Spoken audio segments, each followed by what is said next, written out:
being Ukrainian means you have opportunity to do something great for the others, do something great for yourself. And this freedom of being what you want to be, is something that I don't want anyone to take from me. And this is something that I feel is under danger these days. But hopefully it will be all right.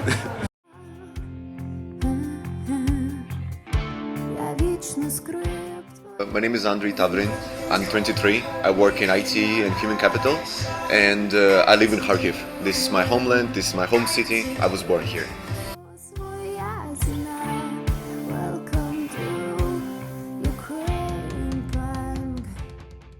Hello, this is Joe Lindsley talking to you from Kharkiv, Ukraine, a city of about 1.4 million people and just about 20 miles from Russia. Amid headlines and fears of a potential Russian invasion, American officials and their families began to evacuate last week, at least some of them. During that time, I wanted to see the realities on the ground here in this city, so with two journalistic colleagues, I traveled here, and we spent the past few days meeting all kinds of interesting people, understanding the stories and the realities of this city. Among those people is a guest for this edition of the Real Ukraine podcast, Andriy Tavrin. Andriy is a tech entrepreneur, and I think has a lot of great things to say about this city, as a Ukrainian city and as a city of enterprise and optimism. So we met at an Israeli café called Shuk over some shakshuka. You can hear the background music, which I hope gives you some of the sense that there is a great energy and bustle here, even amid the negative headlines. And with that, here is my conversation with Andriy.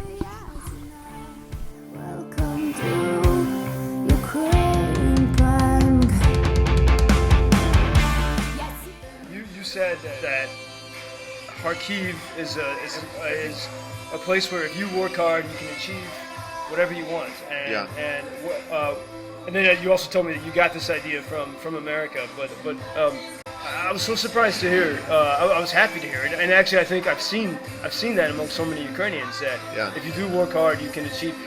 In Lviv, maybe people are a bit more negative about this, but what is that spirit of that? Mm-hmm. Why is that possible here in Kharkiv? Okay.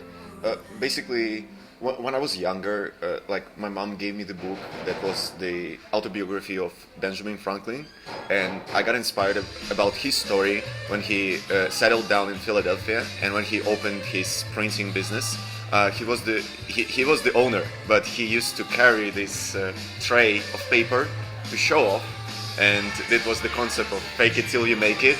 And it was the concept of hard work, because even the owner of the printing place carries his paper, and he makes the lead generation, gaining some customers because of that.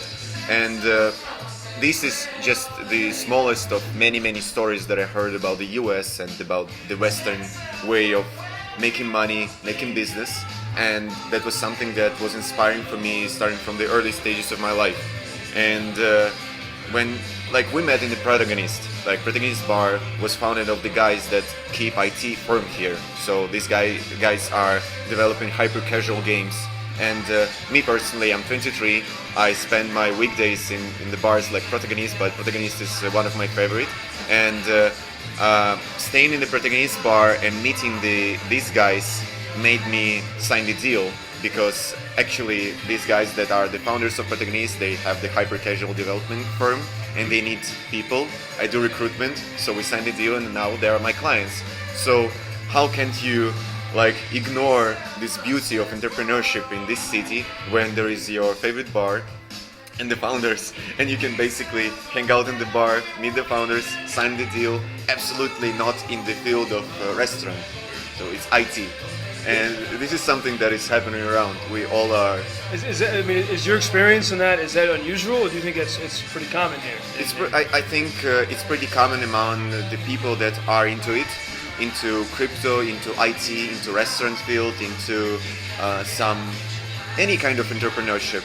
It's so easy to make something if you actually do something with your life. And it's also easy to, it's a city of 1.4 million people, I think, right? But it's easy to have these connections can happen sort of. Sure. It's a small village. It's a small village here. As long as you go to the right places. Of course. Right places, and you meet with the people that are that have the same attitude that you have, and it's so easy to make this network connections. Because my aunt, she's a QA lead in some Berlin startup, and she used to work in the firm called Plarium here, Plarium company. So they make games, and my best friend and the founder of the agency that I'm working in, she also used to work in Plarium. So my aunt somewhere in Berlin and my close friend and the founder of agency that I'm working in, they're absolutely different people, but they were united by the fact that we're working in Plarium, and they have some friends that are absolutely different, but they were united because of this community. And this is all how it works. Some tiny, 1,000 of people, but we all know each other. We're all collaborating somehow with some ties that are business ties, non-business ties, but still. I like the fact of this synergy of entrepreneurship energy, and living in a small village. But the main thing is that we live and we work with the feeling that you can achieve anything with the fact that you work. You grind hard, you make your money, and you can become better and better every day. And you work and operate in the climate that supports it, because of taxation. So because Ukrainian tax laws are favorable to startups and to IT. If for instance, like I collaborate with American startups from the Valley, and it's so easy to hire a developer from Russia or from Ukraine or from this part of the world compared to Portugal, where you have this developer that works for $2,500 per month, but if American startup hires him, a startup needs to pay 60% of tax. So why? Why? Like, and this is very it's huge competitive advantage that we have and that we need to use. And like I'm the person that hates Soviet times. I hate Soviet times that much because I'm a big fan of history. I know how many horrible and non-humanable things were, if I can say that, were happening. But at the same time, we have this decent Soviet educational base, technical base, and we have a bunch of technical universities here. And each year we have some, like thousands of graduates that are coming out from the university. What do they have? They have some knowledge about software development or IT. They have a huge hunger to be something in this life, because they live for $200 per month, and they understand that if they study, if they work, they can make up to 7,000, 8,000 per month, and sky's the limit when you found the company, when you go somewhere abroad. And with this situation, when you have a constant flow of talent that is educated, that has hunger and willingness to work and grind hard, like sky's the limit in making business. And so in a sense, you see, I mean, is this just sort of the beginning of that story here? I mean, it's not nowhere near being sort of maximized, right? No. I'm a big dreamer, but I think this is only the beginning. It's already happening for 10 years. It's not something that originated 2 years ago, but I think that we didn't reach our potential. Yeah, and I mean, there's been, I guess I don't know how, there's been a history of Ukrainians, say, going to America. Like, you go to America and you might be very well educated here, and you work as a truck driver in America, and you can make very good money, like great money, and then come back here and support your family. But you would live in America. But with the model here that you have, I mean, you can stay here and make American money. Yeah. And is that, I mean, do you want to stay in Ukraine, or I mean, I know you like to travel, but do you want to keep living here, or is it a dream to? Like honestly, like things changed during these, I think, 10 years. Because if you asked me the same question 10 years ago, I couldn't speak that fluent English at that time. But let's imagine, if you ask me, I would say, man, for sure, I want to go to New York, I want to go to London, I want to go to Paris, like any place apart from Kharkiv. Now I think that I want to go there to live for a year or so, just to gain experience, just to see people, just to make connections, not to live. Because here what we have a perfect place that we have breakfast right now in. Yeah, describe where we are. Like it's a perfect loft, perfect food. It's so stylish. Israeli food. I feel like I am back in Israel in this cafe. Yeah. And you have a bunch of places like this. If you want some, I don't know, Thai food, if you want some Chinese food, Indian food, anything, you can find anything here. And the level of service, the level of the level of design that you have in these places is on very, very decent level. I honestly wouldn't afford these kind of places somewhere in Milano or Berlin, like compared to what we have here in Ukraine. So what I was trying to say is that I'm coming to the place like this. We sit here. The music that we have here is Beatles, Mac Miller. We speak English, and we can meet any person here that will be interesting for us that also speaks English. It becomes to be so multicultural, and it has a bunch of opportunities for people that really want to make something here. And I have my family. I have a lot of. I feel I don't want to say the stupid thing that I'm proud of the place that I live in. I'm not proud of something that I didn't build. I'm proud of the agency that we're building right now. I'm proud of my skills. I'm proud of someone that I want to be in 10 years because I want to gain it. But honestly, like I see a lot of potential in Ukraine, and I see a lot of opportunities here, and as well as some good like social climate here in the bubble that I'm living in right now, in the bubble of entrepreneurs and IT people. And the only thing, answering your question, I want to go abroad. I want to spend my life traveling because it's just my attitude towards life. I want to see new places, but my home is here. And every time I come back to Kharkiv, I go to like 1654 Gor Café or Protagonist Bar. I meet my family, I meet my friends, and I feel that it's my homeland. It's something where I live. It's the part of me.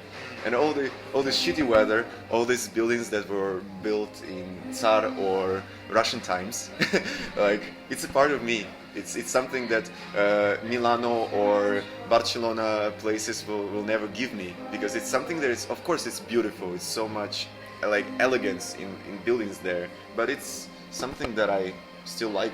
It's a part of me. It's something I had inside. What? When did this city transform? Or describe that process of. And is that even the right word to use? Transform. Transform. Do you mean like historically from 17th century? No, I mean in this past. I think it became easier to make business here, so much easier. Like 10 years ago or 20, everything that I hear from my like parents or from friends that are older, it was harder to, because of the lack of internet and lack of IT technologies. It was still something hard to make. You needed to go through a lot of corruption, a lot of ties with some community. You need to have some back help to make something. Now, within 10 years, the only thing you need to have is your laptop, willingness to make money, and some talent and some expertise, and the sky's the limit for you to work. I see that many places are opening here. Many people feel the same vibe that I'm sharing right now, and they want to make something, and the place that we sit right now is the reflection of it. Some guy got inspired of Israel food, and he got inspired of the places that probably he saw in Berlin or London. Why not? Why can't I open the place like this in Kharkiv, in my city? And it's the same that I want to do. For instance, I don't think that many people in New York can basically afford opening a cafe or trattoria. And here in Kharkiv, I can do that easily. I travel throughout Italy a lot, and I see how they what trattorias they have there, what cafeterias they have there, and like honestly, it's the story of Starbucks. The guy, I honestly forgot his name, but the founder of Starbucks. I forget his name too right now. Yeah. He was traveling throughout Italy. He got inspired by coffee. He got back to the US and opened this network of cafes, and now we have Starbucks all over the world. Now I don't feel that I can go to the US and have that much potential opening someone there. I would prefer to go to Ukraine and open something here. I don't see many Starbucks here either. I see local places run by local people. One thing I love in Lviv, like almost every main square in Europe is Americanized. It's hard, like Hard Rock, Cafe, Starbucks, McDonald's. Yeah. And Lviv's main square is all Lviv businesses. Yeah. And local restaurants. And it makes it a place for people. It's a living room of the city. It's a real. It's not a fake place. And this. You came for something Ukrainian. Yeah. You got used to the fact that everyone, like not everyone, but in many places in the world try to be more Americanized. But I would just describe my feeling. I'm patriotic myself, but I'm so open to everything that world can propose me. And if I have everything that is only Ukrainian, if I speak only Ukrainian language, if I admire only Ukrainian culture, is not something that attracts me. This attitude that I don't like. It's nationalistic, I would say. If I wake up, if I read some French literature, listen to American music, have a breakfast with Israel food, and go and work for my client from Thailand, it's something that is more interesting for me. Yeah, maybe my view is incorrect sometimes about Ukraine because I come from the outside, right? But I'm like, oh, this is so nice, but maybe it's not. Some things are not. But I like it, and what I've seen in Kharkiv, like there's interesting local businesses. Like we're not sitting at a Starbucks. We're in this extremely cool place that someone put a lot of thought into, and it's you can feel the people take pride in what they've built here, and that's something I like. There's a human connection, and this is where you like this IT community you have, and you guys met at gathering at this bar. You didn't meet in some kind of formal program or something, right? Yeah. It's just there's a natural community, and the people do take the time. And I don't know if this city's like Lviv, but in Lviv, for example, they call it Lviv time. Everyone's always like 15 minutes late because you always are running into people you know. There's always time for a coffee. It seems that there is, even though this is a hard-working, sort of hustling city, people do take the time to talk with each other and to share ideas. And Sure. I think we strike the right balance between this workaholic attitude and also the fact that you bring presence to your clients or partners. You still understand and the thing that I got to know with many people that I speak from the US, this is the thing. When we first met, you told me I like to ask the question "Jak se maješ?" So American way to say how are things going. So does American really mean to think how your things are going when you ask? You're just being polite. Yeah. But it's like it's a fake politeness. Yeah. It's actually not polite. Yeah. Because you don't want to hear the answer to it. But here is a little bit different, and I get used to this thing because every single day I talk to Americans, and after 5 years, I would be stupid if I don't understand that people asking me how are things going. And if I say, oh, okay, my dog is ill today, it's something relevant to say. Say, okay, things are going fine, what about you? And I got used to this, and when I came to my family or come to my friends, the first thing I say, oh, как дела, как сама, how things are going? They begin to tell their story, and I said, okay, we're not spoiled that much, and I need to slow down and really, and I'm like this, most of people here are having this right balance between being workaholic and having friendship, having some ties, being very, very open. Because I met you in the bar, you are here because of some mission that I like, but I'm very open to many people, and it's okay for me to go in the bar, have some coffee, meet someone new from another part of the world, hear the thoughts, and many people are like this here. We are open, and we're not that much concentrated on something that we do to not see the rest. We strike the right balance with everything, with the things that you can pay for something to get it quicker. You can pay some.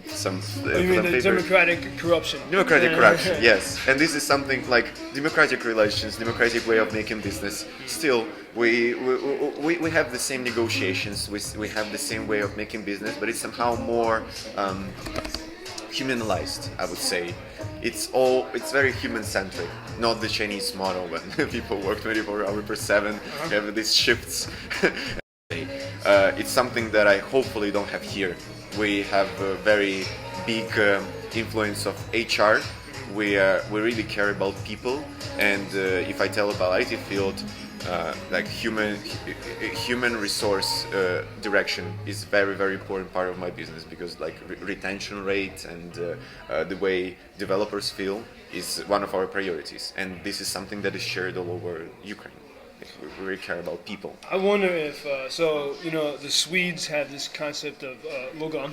Mm-hmm. It's their business principle of, and not just business principle, but how do you solve problems in life, and there's a great equity. So when you have a business meeting, you have to hear everyone's perspective, and that works for them as their model of business and entrepreneurship. And then, for example, in Israel, it's more their model is you say exactly what you're thinking. Mm-hmm. No one's going to cry about it, so you can be harsh, you can be tough. Yeah. Then afterward, you can go get a drink, and there's no bad feelings. So their motto is there's this directness, the opposite of the Swedes in a way. Yeah. Is there, based on what you were just saying, I wonder, is there developing, or could we define some Ukrainian model? Because once you give it a definition, all of a sudden it's more attractive, and it can be, so is there some Ukrainian business approach? It's a very good question, and I think that it's being open. I would say being open. Let me describe it. Like basically, I everything that I see and everything that I feel with my colleagues, with my partners, is the following. Like, we are very open to everything, and we're eager to try everything that works. And this is an attitude of Ukrainians. Like, I don't work like my father did or like my grandfather did. I always reinvent myself. Like, if I did something wrong yesterday, I go on the internet and I Google some success story of Swedish people, or some Israel people, Chinese people, and I try to adopt. And I think Ukrainian way of making things is just collecting as much information as we can from different sources and try it here, experiment. It's a kind of art, kind of science to experiment with different business approaches, and like Ukrainian way of making things is being open to everything. We are very direct. We are not that polite, and we would not start the business conversation with some far-fetched topics. If you have a problem, you sit on the table, and it's very direct. It's without bad language. It's without being very polite. But in terms of making business, in terms of building the structures that make money, most of the people that I see and most of the people that I work with, they are open to try everything that works. And this is something that I really like about my country, is that we don't have these tradition blockers. Like, it's open-mindedness. You can do what you want, you can try what you want. The only that is matters is the success of what you do. And when I grew up, I understood that in 2008 I understood that I have less Lego than I had in 2007. Why? Because of the crisis. When I grew up a little bit, when I became a little bit older, I was going to school and I used to pay 5 hryvnias for chewing gum. One day in 2014, I woke up in the morning, I came to the same store when I was paying 5 hryvnias for chewing gum, and I see, oh my god, it's 15 or 17. Just one day, really. Yeah, just one day. And now I'm here, this horrible situation, and everyone talks about invasion in Russia. And I see that the world is changing, and like just 2 years ago, none of my friends spoke about NFTs, blockchain, anything of that. But now, when I come to work, I do recruiting work all the day, and what I see is that, I need some NFT developers, I need a blockchain developer. I see this constant changing of everything, and to adopt and to live in these chaotic things made me be this way, made me think this way.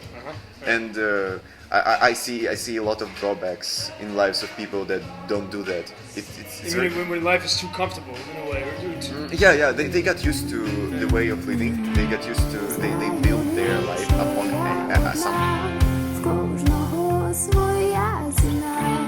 Welcome to Ukraine, bang. And I had that image of you buying the gum, all of a sudden realizing something, and you could have taken that and said, life sucks and everything's shit, but you took it and said, okay, I got to find a way. Life's going to be difficult sometimes, so find a way to make opportunities out of these problems. And this current, I say current situation, but the fact is, you know, I mean, in 2014, this city almost became controlled by Russia, right? Yeah. So you guys have lived with that experience, and there always has been that threat. Has there been, and a couple of people I talked to here, a couple of business people told me that maybe last week they felt a little bit panicked. I think maybe because they were just reading all the news and the headlines. You said, you know, you stay away from that stuff.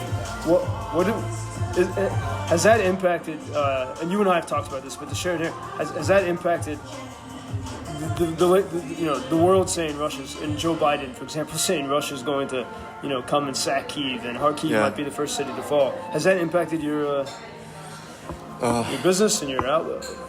I think this could impact basically because if I was like American, I wouldn't invest in Ukraine, like being unsure what's going on with the internet there, because like you rely on something, you hire developers, but like in one day internet can be over, as in Belarus, and many IT companies gone bankrupt because of 3 days of internet disconnection in Belarus. Yeah. So there is a high risk of this, and I'm super afraid of that. But basically, I think at the moment I got used to the situation when you are unsafe and you live in quite ambiguous situation. But back in 2014, I think this is something that I can share. Like I had some perfect timing in 2014 because in 2014, how old was I? I think it was 7 years ago, right? Yeah, so almost 8 years. Almost 8 years ago, I was 15. When you're 15 years old, you really began to learn at school. You began to study history, culture, and literature of Ukraine, and you begin to understand more than you used to know like 5 or 2 years ago. Because when I was 13, I was studying pithecanthropes and paleolith and all this dinosaur stuff that was too far from any political and cultural situation in my country.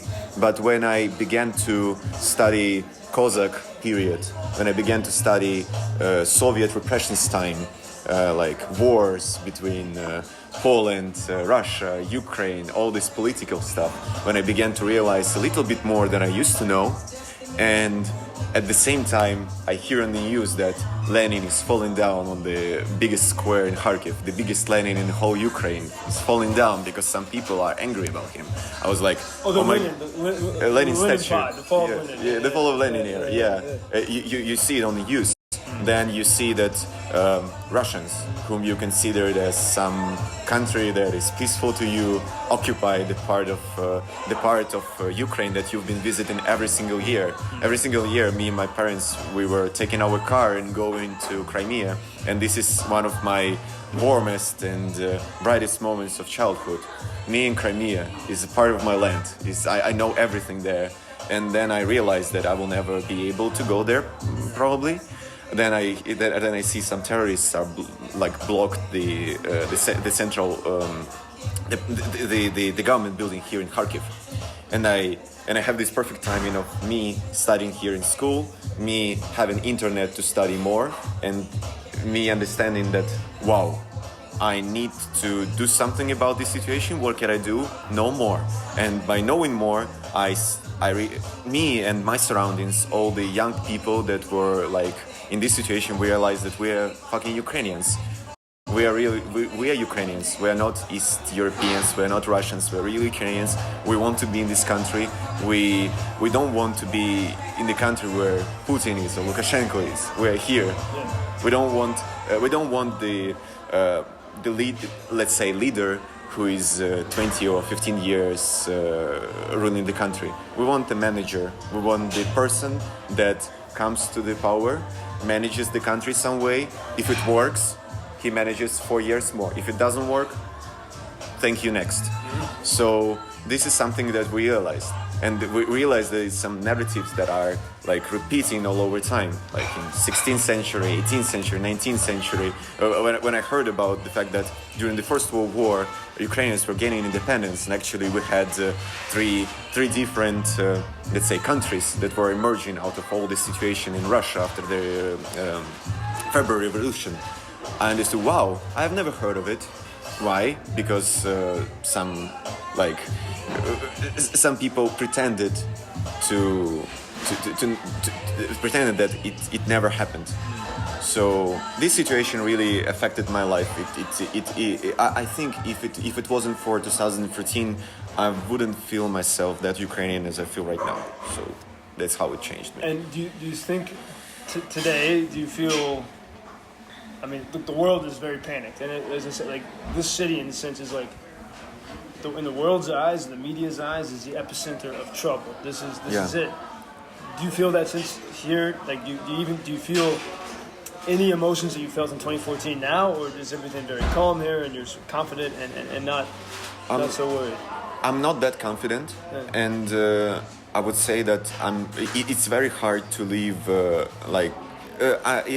just a few nights ago, I was trying to sleep and I heard some noise on the street, and really I thought it's just something there's beginning. Something is happening with the war and that stuff, and it's multiplied on the stress that you have at work and in relations and everything that you have. It's pretty hard, but I don't think that it's that bad that we had in 2014.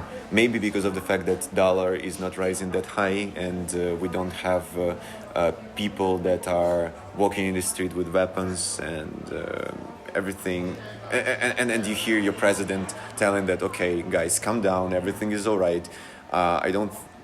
It's pretty weird because like many people saying different things, and because of the fact there is no exact point of view that everything is going to be bad or everything is going to be right.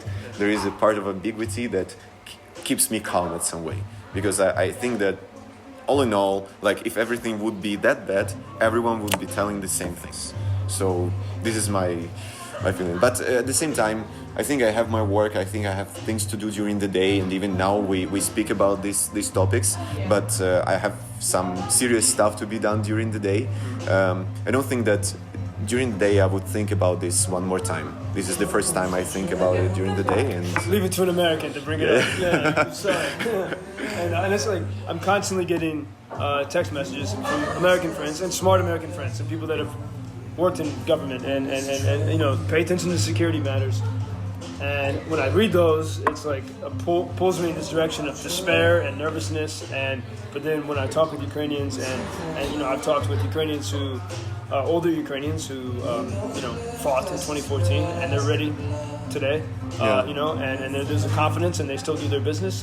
But if anything happens, they're ready for it. And so I get the impression that everything's stronger now. So the more I listen to the chatter on my phone, the more I get nervous, the more I throw this out the window and don't pay attention. I feel energetic and I feel energized by this place. So, okay, the last thing, and just you can be quick, but how, for you, you already did pretty much say this.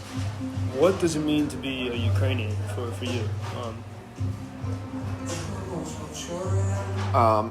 I have this feeling of comparison between Ukrainians and all other nationalities that used to live in the Soviet Union. And for me, being Ukrainian means to have hope for a better future of me and of people that live nearby.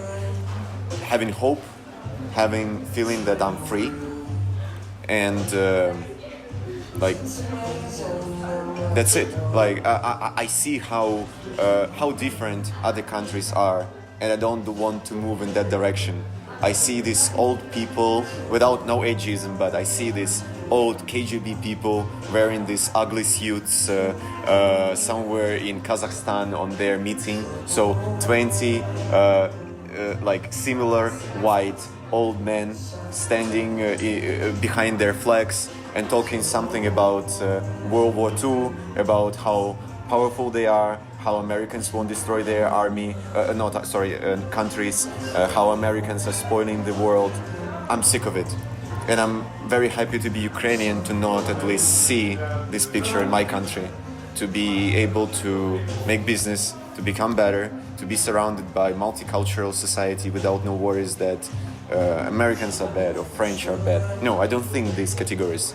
Like many people in Russia, many people in Belarus or any other countries. These are beautiful countries. I have many friends from these places, but I'm very happy to be here, having hope for the better future, and living in this atmosphere of growth.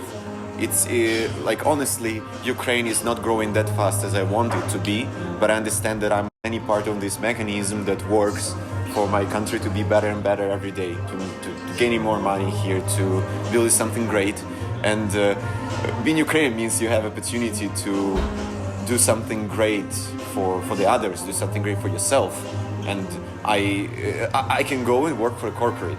I can go and work as a volunteer. I can go and build some place where my friends will hang out. I can do whatever I want. And this freedom of being what you want to be, is something that I don't want anyone to take from me.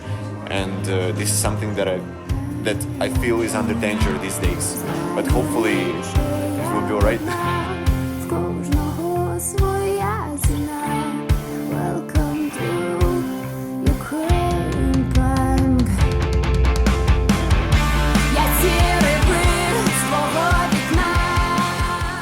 Now we'll hear from Andriy for just a few seconds about his business and what he does in the city of Kharkiv.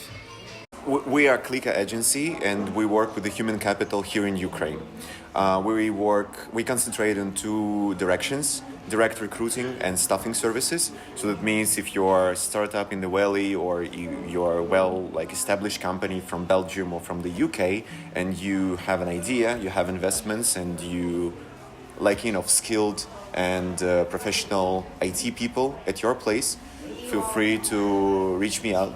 We are working with IT specialists all over Eastern Europe. We help our clients to build the dedicated teams that work 100% dedicatedly to the projects of our clients. And we also help our clients to hire directly if you want to have more power over your business. So basically, we are the passionate and hungry team of 25 recruiters.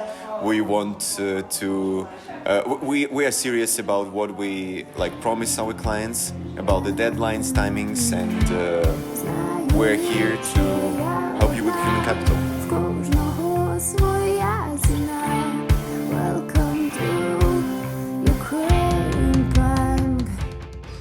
Thanks for listening to this episode of the Real Ukraine podcast, recorded in Kharkiv, Ukraine, at Shuk, pretty excellent Israeli restaurant here. And you can find more information about other podcasts at lvivlab.com. You can also find links to Andriy's business if you're interested in learning more about that, and many other stories that we've compiled with my great team here of Katya and Vitaly. Stories we've compiled this past week in the city of Kharkiv, and so thanks very much, and we'll talk with you all soon.